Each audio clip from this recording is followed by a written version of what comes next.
Shalom, salam, damai sejahtera dalam kasih Tuhan. Jumpa kembali di RHI Renungan Hari Ini. RHI Renungan Hari Ini bersama saya, Pendeta Lukas Eko Sukoco dari Padepokan Diakonia Mitra Kinasih GKJ Purworejo. Saudara, selamat memasuki minggu-minggu Advent dan selamat menghayati kedatangan Yesus Kristus, Sang Mesias. Ada orang bertanya kepada saya, mengapa kita sibuk membuat kegiatan Advent?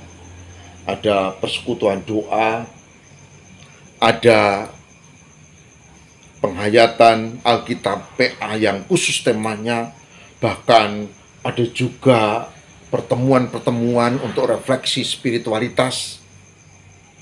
Tema khotbahnya juga mengarah, mengapa kok kita repot-repot? Apakah tidak lebih bagus seperti dulu? Desember ya sudah Natalan, asik.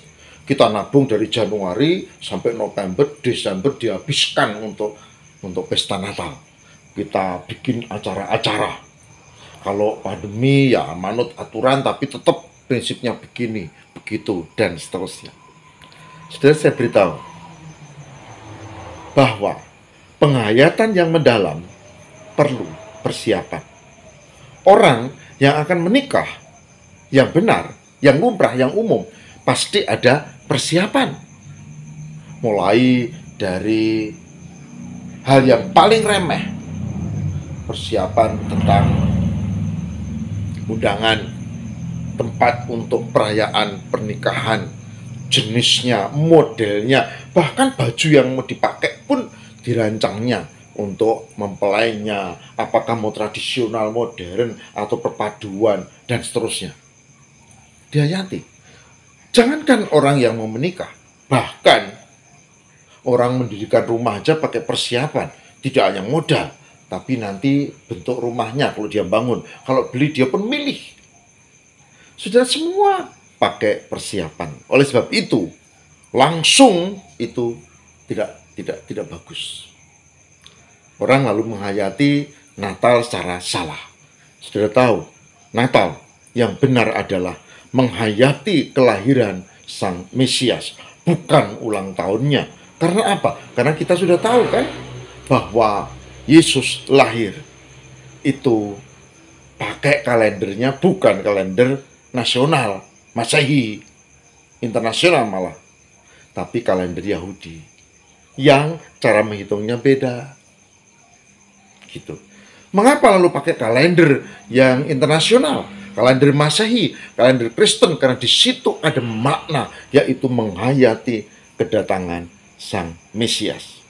Jadi Natal menghayati kedatangan Sang Mesias, bukan ulang tahun, bukan, tapi kita tahu ada juru selamat hadir dan kita punya pengharapan di dalam Tuhan.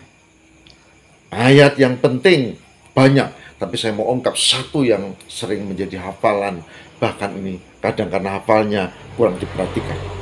Yohanes 3 ayat 16. Yohanes 3 ayat 16 katakan apa? Karena begitu besar kasih Allah akan dunia ini, sehingga dikaruniakan anaknya yang tunggal, supaya barang siapa yang percaya kepadanya tidak binasa, melainkan beroleh hidup yang kekal. Yohanes 3 ayat 16. Apa maknanya? Mari kita cermati hal ini, saudara. Saudara, dalam konsep Kristen, keselamatan adalah anugerah. Sola Gratia, anugerah. Maka karena begitu besar kasih Allah, anugerah. Dalam iman Kristen, keselamatan bukan prestasi kita dalam menjalani syariat-syariat agamawi, di mana kita lalu mendapatkan poin-poin, lalu poin-poin itu kemudian menghantar kita untuk masuk surga. Saudara, saya beritahu, itu tidak masuk akal. Karena apa? Karena kita ini orang lemah yang tidak mungkin melakukan semuanya hingga mengantar ke surga. Maka yang pertama yang paling penting adalah anugerah. anugerah. Anugerah siapa? Anugerah Tuhan. Karena begitu besar kasih Allah akan dunia ini. Yang kedua, Ia mengaruniakan anaknya yang tunggal. Mesias. Anaknya yang tunggal adalah sebutan. Mesias. Orang yang tidak beriman, tidak bisa. Bahkan mereka bingung. Tuhan punya anak. Terus bidannya siapa? Ini orang yang tidak punya iman. Karena apa? Roh Kudus tidak ada dalam hatinya. Sehingga dia bingung, dia pikir semua urusannya seperti manusia. Gitu. Tidak mengerti. Tapi saya beritahu bahwa anak yang tunggal adalah istilah menunjuk pada Sang Mesias, Yesus Kristus. Sehingga yang percaya kepadanya, yang percaya, yang tidak lewat. Hanya yang percaya, yang beriman. Bahkan yang menghinanya lewat. Maka anugerah harus diterima dengan sukacita. Enggak dong, ya memang akal kita terbatas. Enggak paham seluruhnya. Ya tidak harus paham. Ini soal iman, ini bukan matematika. Satu anugerah, dua itu adalah di dalam Yesus, Mesias. Lalu yang ketiga, yang percaya kepadanya tidak binasa, melainkan beroleh hidup yang kekal. Keselamatan itu karena anugerah, sola gratia. Keselamatan itu karena iman, sola fide. Dan keselamatan itu menghasilkan hidup kekal, tapi itu karena kita membaca di dalam firman Tuhan yang tertulis dalam Alkitab. Maka orang bilang, ya sola scriptura. Sola gratia, sola fide, sola scriptura.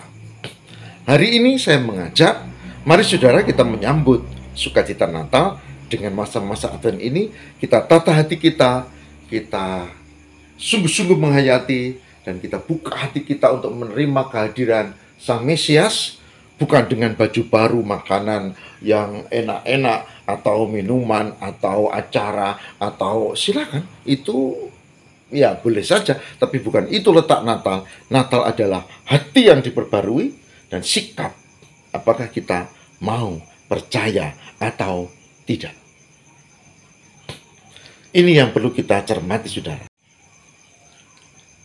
Saudara yang terkasih di dalam Tuhan, jika ternyata Advent seperti itu dan Natal seperti itu, maka ini pertanyaannya, apakah saudara dan saya memiliki iman?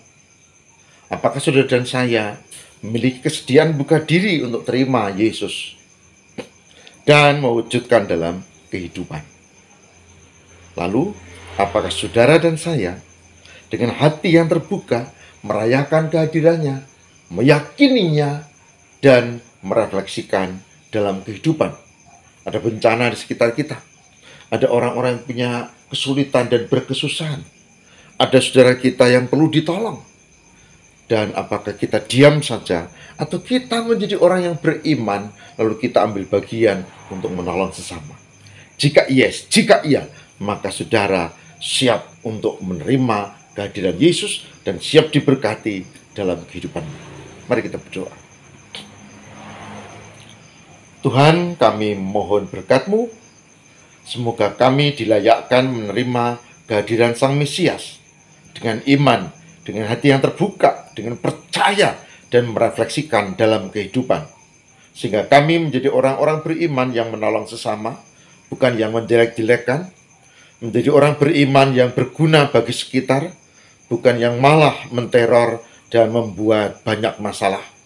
Tapi jadikanlah kami orang yang rendah hati, yang dikuatkan dan menjadi berkat buat sesama untuk kemuliaan Tuhan.